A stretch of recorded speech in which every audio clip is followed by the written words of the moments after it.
So this is a Lojong for those who are old-time Dharma student.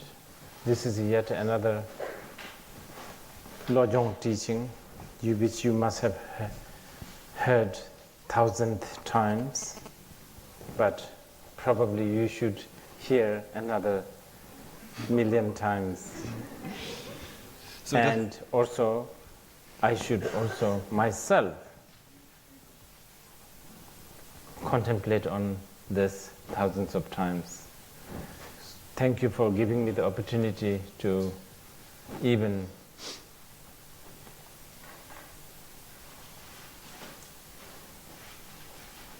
notice that there is something called Lojong in preparation to actually tell you this Lojong. But for those who are new, at the least, I hope that this will give you a general introduction to what Buddhists do, or what they are supposed to do anyway. The word Lojong, mind training, itself has a profound message indicating that mind is trainable. Many times such awareness that mind is trainable is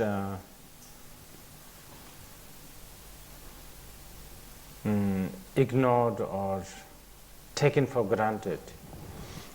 Actually, it goes further than that.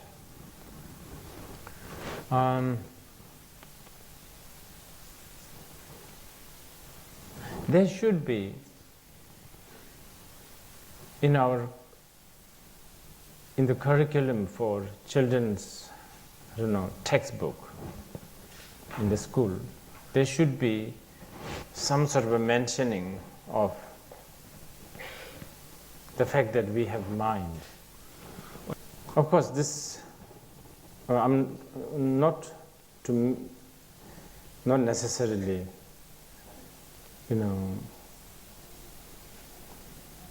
talking something very sophisticated and scientific aspect of mind. But I think our children must learn from a very young age, that we have mind. I think it's good. It's kind of important to know this message, that we are slightly better than a machine.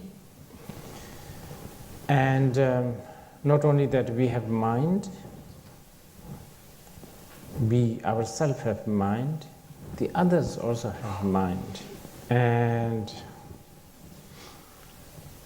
this mind is not that simple. That's also nice to know. And that it's very complicated, and it has something called feeling. And feeling creates mood, and all of it also creates character. I think these are kind of important thing to tell our children, I have a feeling.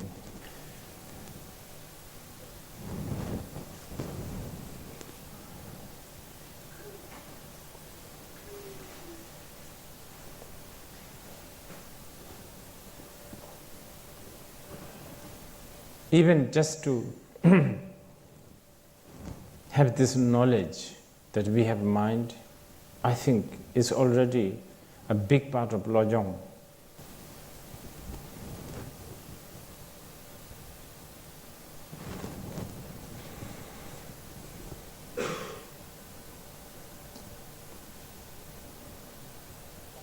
We don't even need to come to a conclusion what mind really is. It can be as vague as coming to a conclusion that we have life. For instance, like you and me, wouldn't we sort of consider we have life, kind of? Even though when we say my life, it's so vague, we don't know what we are talking about. But still, it helps. It is the one, that notion, having a life, is one that makes you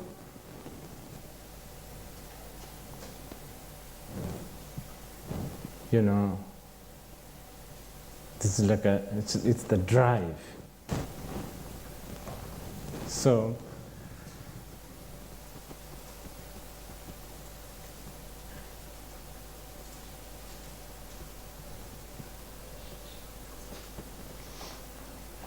for those who are completely new,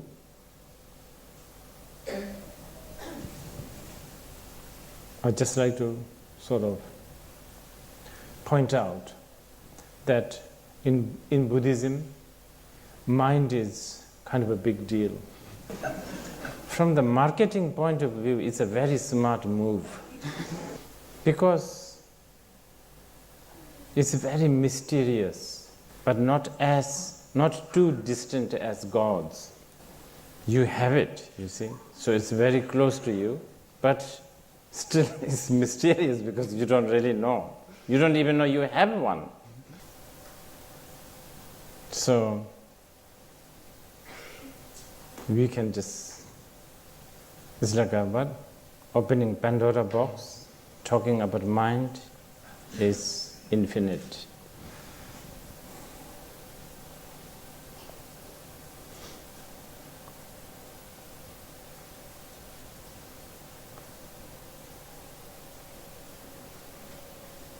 Many have come to a conclusion that the teaching of the Buddha has quite a worthwhile technique and conclusion regarding the mind.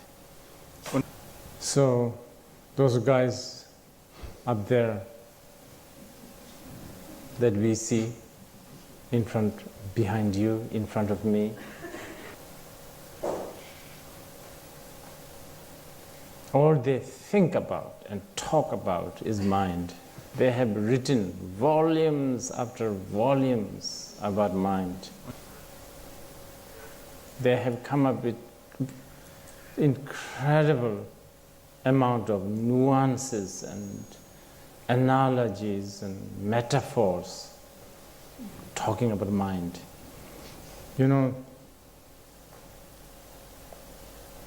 That person who's sitting on the ground, counting from from your, left to right, is it? Sitting on the ground. Oh, actually, the same guy here, wearing the glass. I've received some teachings from him, and he taught what his teacher's teacher have taught him. And one of the metaphor that he used is you have to do Lojong, as so much so that until the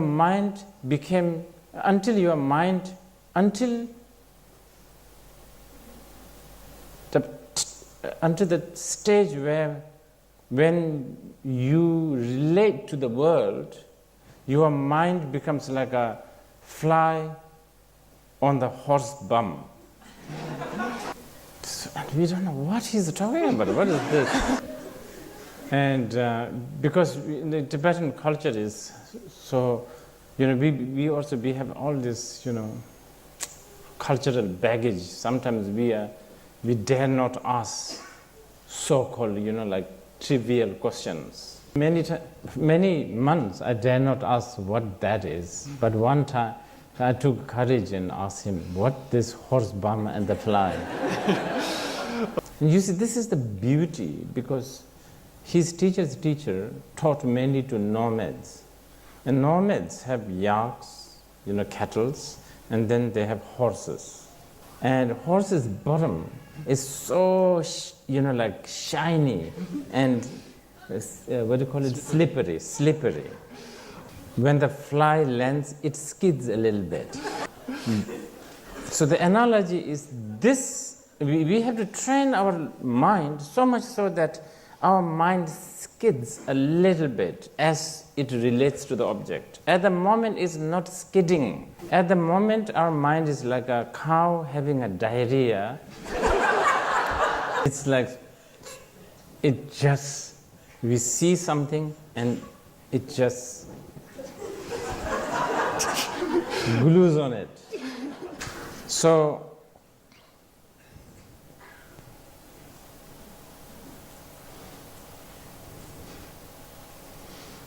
and since we are talking about these guys, the person who's on the far right, my right, he gave me a book, the wood, printed on wood block.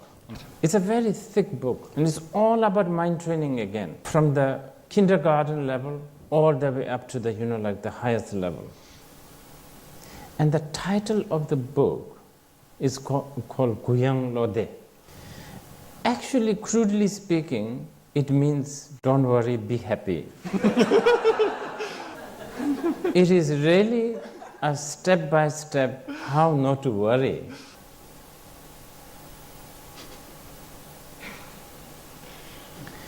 And then this guy, now this is a very big deal for me, this one. The one counting from the right, one to third one who's like this. I used to call him Mr. Universe.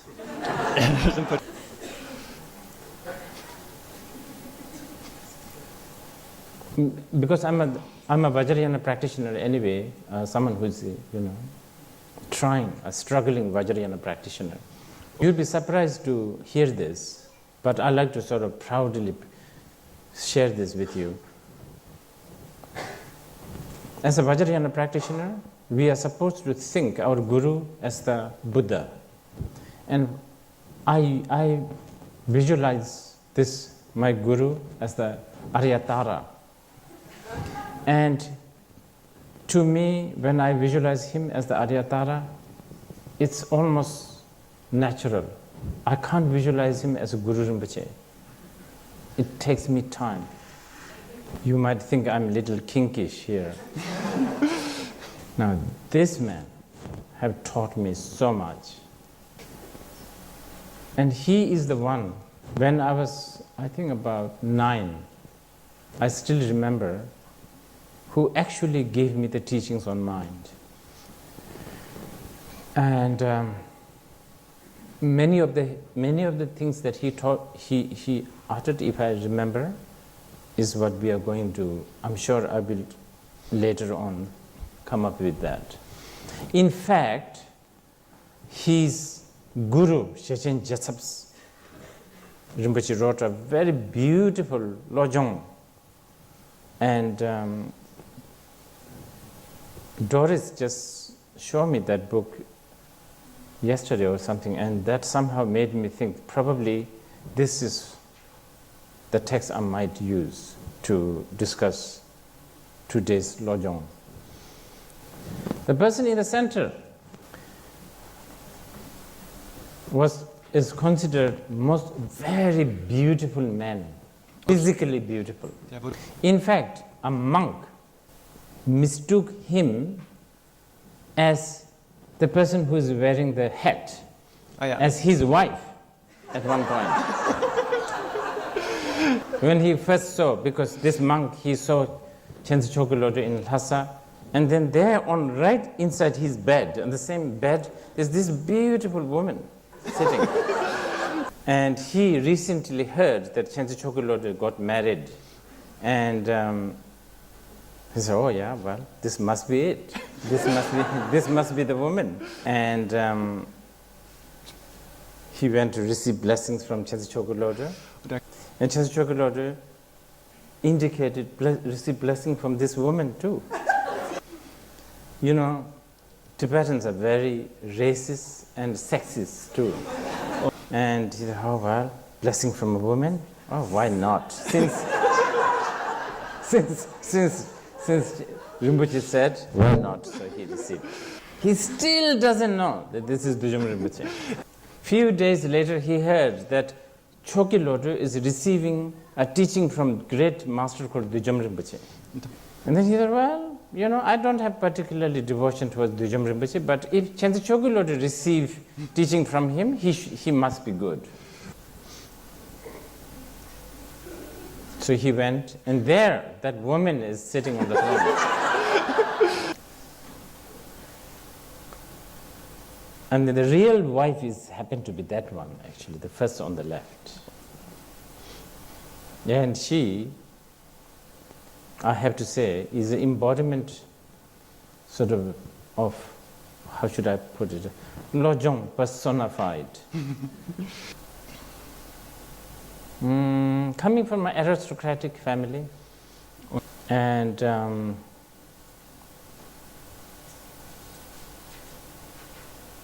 if you look at today's situation, her position and her achievement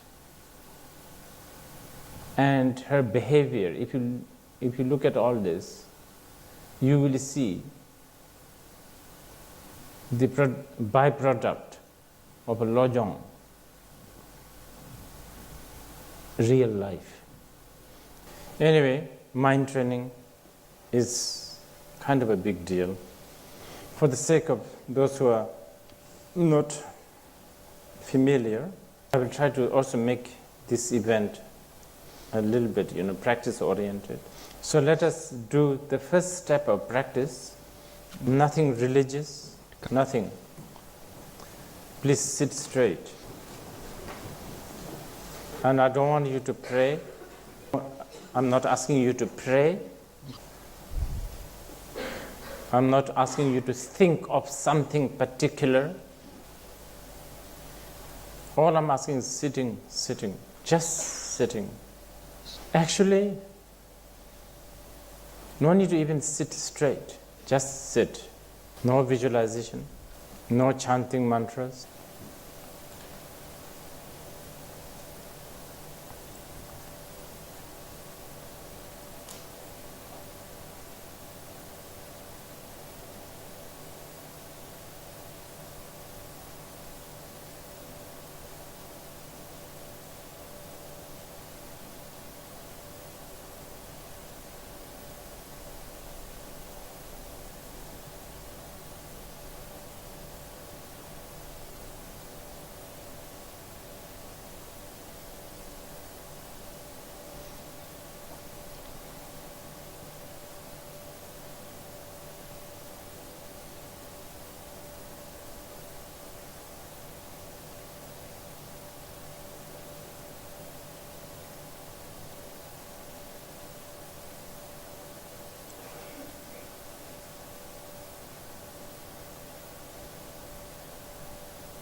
Okay.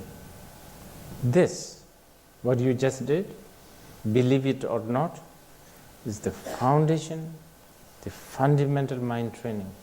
I didn't ask you to do prayers, no visualizations. I didn't ask you to particularly concentrate on something. I didn't ask you to concentrate on energy or light or sensations. Just sitting.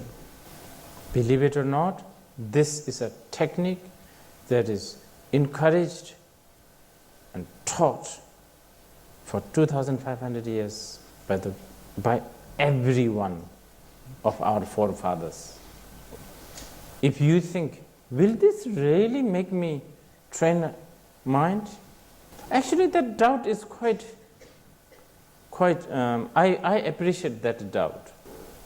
Of course, depending on what kind of doubt you have, but that doubt, if it is coming genuinely, almost like coming from a shock, wow, is this really going to train my mind?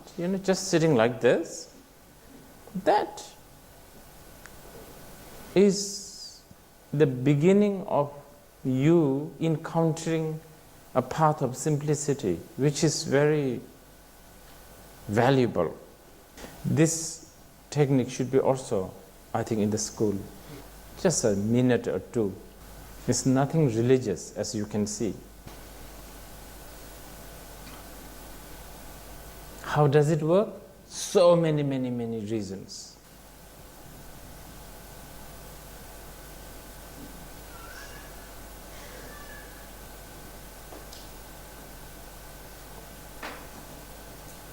If I just count few, why it works, if I just say few number, few.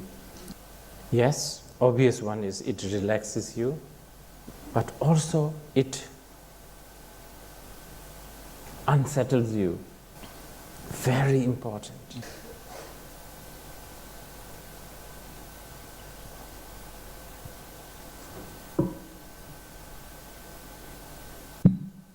It makes you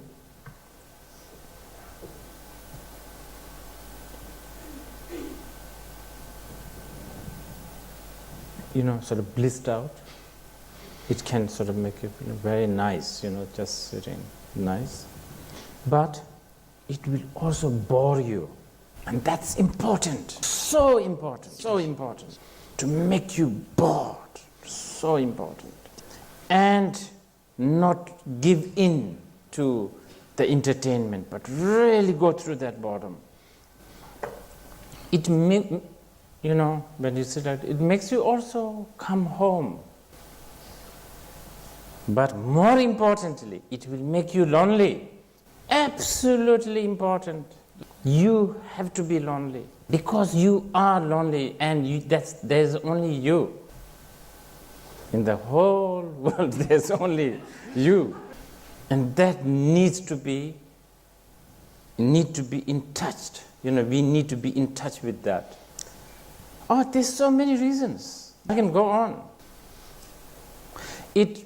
When you sit, it kind of makes you feel you have a direction. But it will also make you depressed. And that depression is again valuable. As a pessimistic myself, everything what I have been, I'm always talking about something positive and something negative. I will bank onto the negative one. That depression is just so valuable. Just so, it really,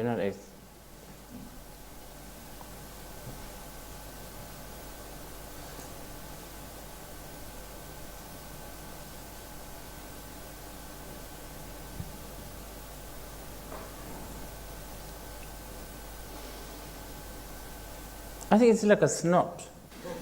One or two drops coming is not so nice. Complete blowing out, like really deep down depression. But I think the depression, of course, I think it's a very big term, so maybe I'm misleading you here a little bit. Okay, so as I said, I will sort of briefly go through the Sheshen Jasab Rinpoche's mind training. 장주지 샘금베름 바다진 좀 비면시시 저 주소 나무구루 보디사토야 예네놈도 촌이 닝지 스번 예전 거로동도 제발 라만놈도 차전에 세지전놈 드지시 대바침빌 남지 장주심 비면시지 당진 시즌도 잠저 디나심비 당진도 니몽 다이 타거네 예인노쇼 토니 기비디 템퍼처스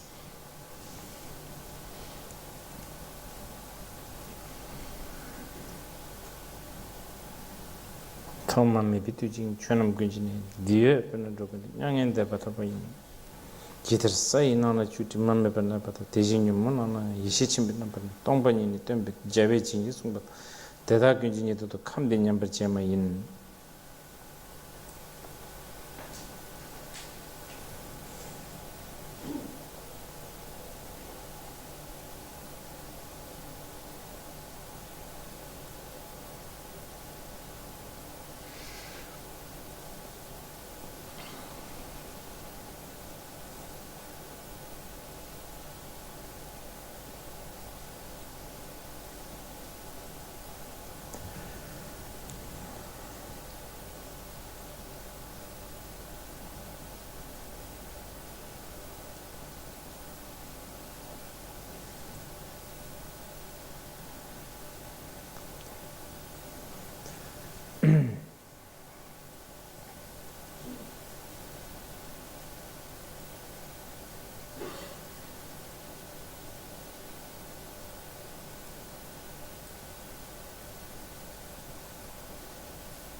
longing to train mind, a considerable amount of that longing is necessary.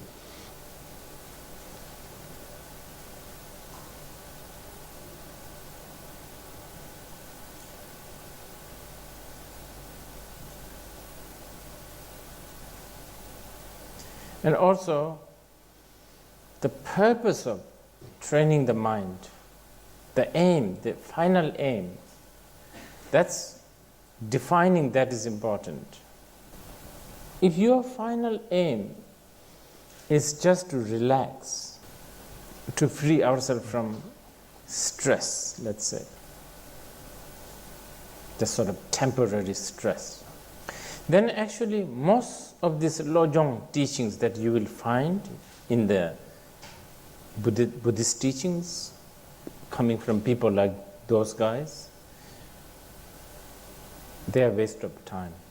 I mean, you don't need to exert yourself going through all of that. That you can just get it from any spas, yoga centers, maybe they can teach you. Also, meditation is very trendy. I mean, not very, but quite trendy nowadays.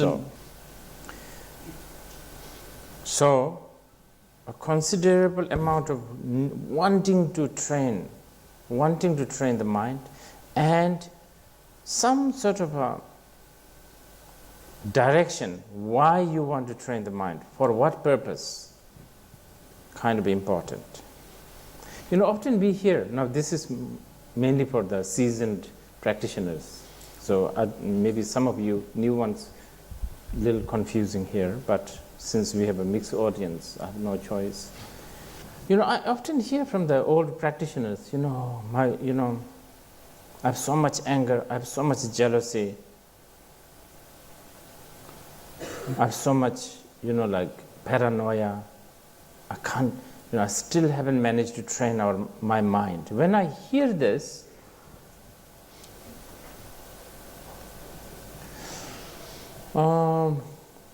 I sometimes like to tell them, this is very subtle, okay, this is very subtle. So I sometimes want to tell them, maybe we, as a spiritual practitioner, we put so much emphasis on training the mind so that we will not be this, short-tempered, snake-like person. Less importance in achieving enlightenment. You know what I'm talking about? And that maybe is a little bit off the track. I hear this, this fundamental wish to be good boy and good girl. Who cares whether you're a good girl or good boy? It's not going to help so much on enlightenment. Now, if this is your aim, if the enlightenment is your aim, final aim, by all means, of course, I'm not, giving you the license to, go out there and do, throw all your emotion. Anyway, uncontrollable emotion is never, never. It costs so much. It's expensive. It's not economical. You need to really put this in your budget planning. How much emotion you should have. Because it might cause cancellation of next holiday. But I'm trying to emphasize on the aim of liberation. Yeah. Now we are touching a very important subject. Do we really believe in liberation? Of course, poetically, emotionally, all of that, yes, enlightenment, nirvana, all of that. But, we have to really contemplate and kind of develop some sort of a trust in liberation. It is possible, And actually, I have to thank many Westerners. Because again, me as a Tibetan and Bhutanese, I am a fundamentally racist. But over the years, I encountered many non-Tibetans, non-Bhutanese who has struggled practicing Dharma. Yes, of course, I have been impressed because they're becoming good boys and good girls also, but that is not the real reason. But many of them also have this very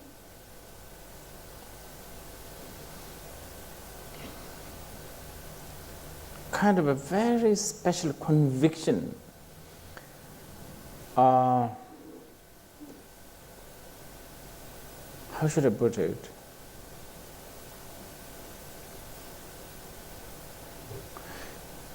This is difficult, but conviction to not to trust how things appears, and conviction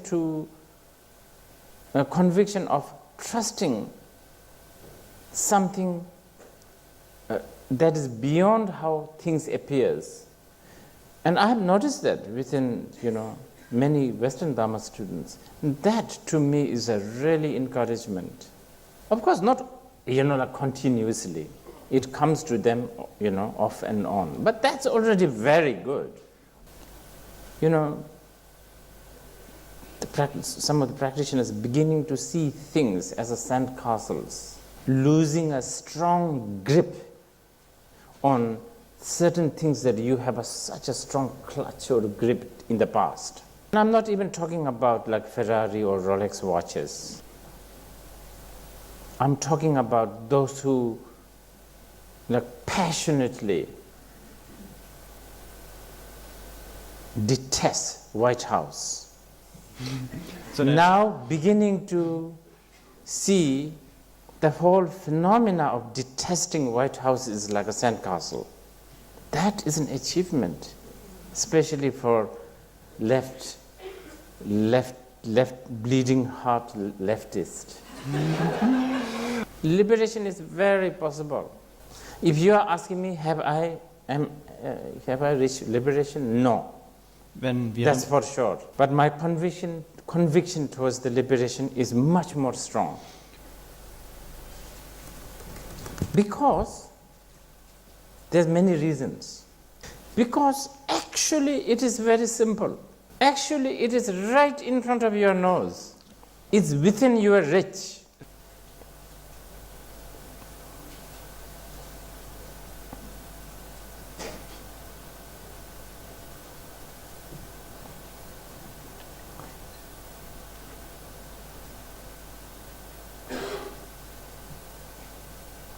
It's a matter of shifting a little bit of attitude. It's almost like this, huh? Like that. It's this close. Like, you're looking at it this close. Shifting the perspective. And then actually the compassion makes sense. Because before the compassion comes a frustration. Thinking, wow, just how is it possible? Because it's just this much, and then yet myself and all others just can't do this. You understand? Am I making sense, by the way? I feel like I'm talking with my own language here. And by the way, I'm actually going through the text. It's just I'm interpreting kind of my own very strange way. Because Sheshin Jasper Rinpoche's word is come. Come de nyambar chemayin. Come de nyambar chemayin. Come is such an important word. In fact, the tantric people use this a lot.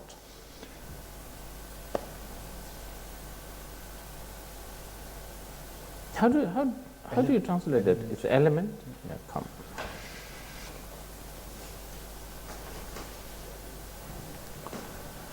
Come actually is also the English word come.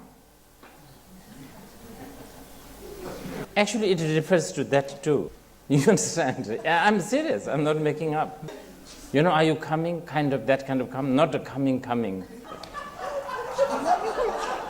Yeah. It does refer to that. But let's leave that with the tantric people for now. The come is Chechen Jasper Rinpoche, anyway, this is in connection with I was talking about how liberation is just so possible. In fact, the word possible is already not good enough. The availability of the liberation is just so much there. It's like you want a kilo of gold, and if somebody gives you a kilo of gold nugget unprocessed, right?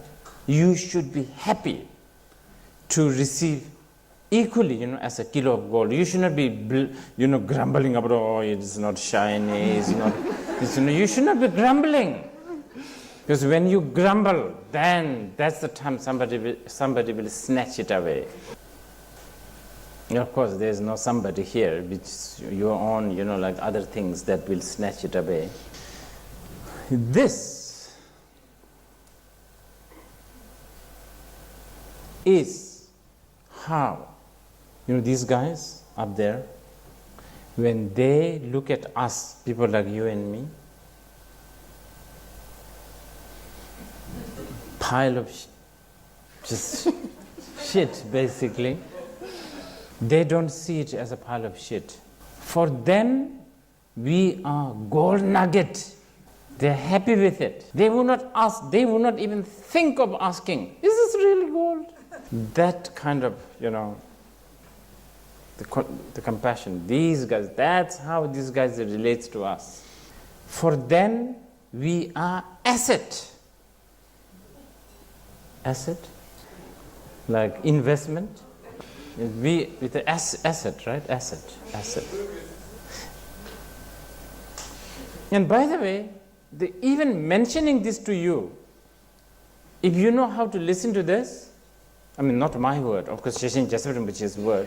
If you can listen to this, now when you go out there, if you can even intellectually see those people as an asset, some sort of mind training is happening. It's just easy investment. You don't spend anything and you gain everything. Now you will hear, for the Bodhisattva, things like this, for the Bodhisattvas, breathing in and out is also an act of benefiting other beings. Now, all these things, you can hear it as a very poetic and very, like a praise to the Bodhisattvas, but it doesn't make sense. This will make you realize that you have all the reasons to eat well, and you have all the reasons to choose the right lipstick. or the right moisturizer, or even a liposuction or a plastic surgery, whatever, because you are running a very big company here, and there's a lot of profit, and this is so important. So don't eat too much sausage. You have to live long. You have to live healthy, because everywhere there's a gold nugget. What time is it? When is the lunch? Okay, we have a like 15 minutes break for toilet.